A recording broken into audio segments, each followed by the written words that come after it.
Who listens to the radio anymore? Isn't it dying? I don't know anyone who listens.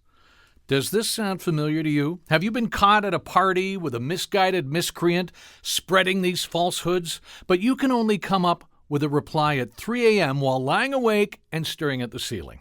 Well, fear not, fellow broadcasters. We are here to help. Start with this. Studies have shown that an overwhelming majority of Canadians still listen to the radio every single day.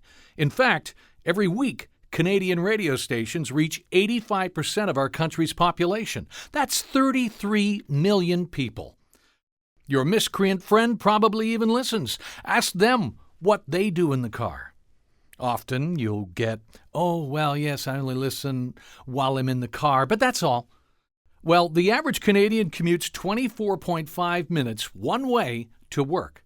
That's potentially 49 minutes of listening. If you told any other business that they'd have a customer's attention for 49 minutes a day, they'd be over the moon.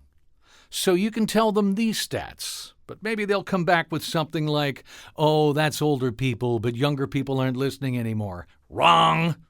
Yes, they are listening. 84% of Canadians in the coveted 25 to 54 demographic listen every single week. Also, who cares? Why are we so obsessed with younger people? Here's something to chew on. Younger people don't buy new cars. The average age of a new car buyer in North America is 53. Someone go tell the automotive industry that they're done.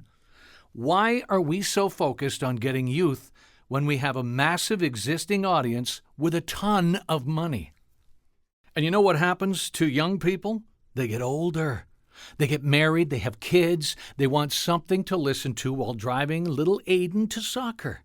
Guess what they turn to? The radio. Okay, so we've established that people, even young people, do in fact still listen to the radio. At this point, I'm sure they will come back with something like, "Yeah, but Canadians like streaming, podcasts, and sites like Facebook, YouTube, and Instagram way more." No, they don't. Let's stick with the younger demo, just to have a little more fun. In the fall, 2023, 82% of Canadians in the 18 to 49 age group engaged with AM/FM radio on a weekly basis. 82%! The runner-up was Facebook at 45%, then YouTube at 38%, Instagram at 29%, and sorry, Elon, but X isn't even worth mentioning. And when it comes to audio competition, podcasts, free music streaming sites, and personal music collections, radio still rules the roost. 85% of Canadians aged 12 plus listen to the radio every week. Only 19% use the paid version of Spotify, and the ad-supported version is down at 13%, tied with Apple Music. Oh, and didn't Spotify just raise their rates? So, now we've established that not only do Canadians still listen to the radio, but they do in numbers that overwhelm the digital upstarts allegedly responsible for this fraudulent death. Your miscreant friend is probably wishing they didn't come out swinging with such strong falsehoods. Well, here's the icing on the cake. Radio is extremely advertiser-friendly, like extremely.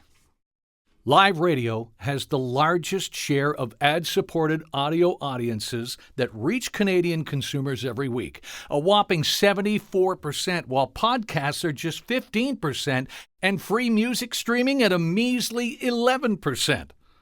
Plus, Canadians rate AM and FM radio as the most trustworthy source for advertising, more than print, television, and especially social media. And radio reaches them when they're in their cars, running errands, out in the real world, doing things, not sitting at their desk in the middle of a workday. In fact, 4 out of 10 Canadians have taken some sort of action after hearing an ad on live broadcast radio. Whether that's a purchase or more research, you cannot deny the return of investment. At this point, your new friend should get it. People are listening, people are engaging, people are responding to advertisements. So the next time someone says, "I hear radio is a dying industry," you are now armed with the information to stand up straight Square your shoulders, look 'em dead in the eye, and say, "No, friend, it certainly is not."